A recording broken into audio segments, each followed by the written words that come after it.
ebiguddewo ndowooza mubiraba naye Pallaso nze sigenda kwogera bingi kuba asibaddeewo naye saawa zino nakatuuka ku Family Forest naye ebintu bino Pallaso nze waba Kibanda yankonnyeko nagamba agenda wakyaliwe Pallaso nga nange seetaagisa kubeerako agenda wakyaliwe gwe n'okola ekintu ekifaanagana bwe kityo katukirekera abantu basalewo Ghetto ejjasalawo ku kiki okoze nakyo kyekifaanana bukitya wabula nze nganze okusalawo kwange nkulekedde Ghetto yegenda osalawo ku ki ani nsigadde yuko 66 the notorious one nenga kyobamanya Pallaso olugudde ku Ghetto mwana tolugudde ku muntu ye nabule olugudde ku Ghetto alien skin onkozo otya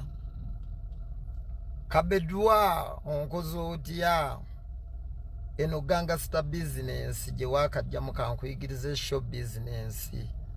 tokkirizanga musajja munno kulabisiza mu kamera evvako lyo n'akawaaniko obadde wateeka mu bantu musosoyate nti totya ddenja era evvako lyo ng'olimentaininze bulungi abantu nga bakutya naye yo omulaasa akubaze kubanga bizinensi agimanyi mwenna muli bakyali bange nga kamera weeri n'akufunza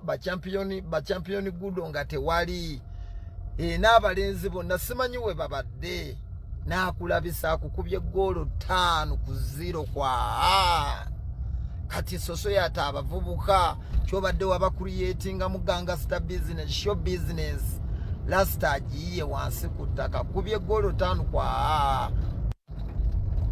eno show business obadde tokkiriza lasta yakubaza omuzannyo n'akwokyesa kyobadde wazimba abantu kati akisse mwena muli bakyali bange ate ye show business bwetyo bweri naye omulaasa akubaze kamera nga weeri n'amanya nti wano alina okuwininga tokkirizanga wakiri omusajja obadde omulumako ekifi omusajja n'akufundiriza mu kasonda n'akusabika empi tyandono kyeyerabidde omuntu yeyalumya embwa obala tuli mu kukyogerako kubanga si gwe gusoosa yali ensikini yakuba bawunsa n'amukyusa oluba twagogera dda kakati ali ensikini addamu abakuba Pallaso twali tuli mu continuation yaki naye twewuunyeza omuntu yakutte embwa n'agikola ki kyova esaazi omu yeebuuza neddala Pallaso asobola okukuba ali ensikini kati egundi yagundi webeera enfu nti mu showbiz bade mulimu ekintu the fact that omuntu yalumya embwa ekintu kyetubadde tutasuubira and that is why I love it showbiz naye ati showbiz level watuuse talina kukubeera mu practical kokka alina okuba ne mu magezi kakati alien yamuwangudde mu magezi tiyakitegedde nti ono singa mmuyiwa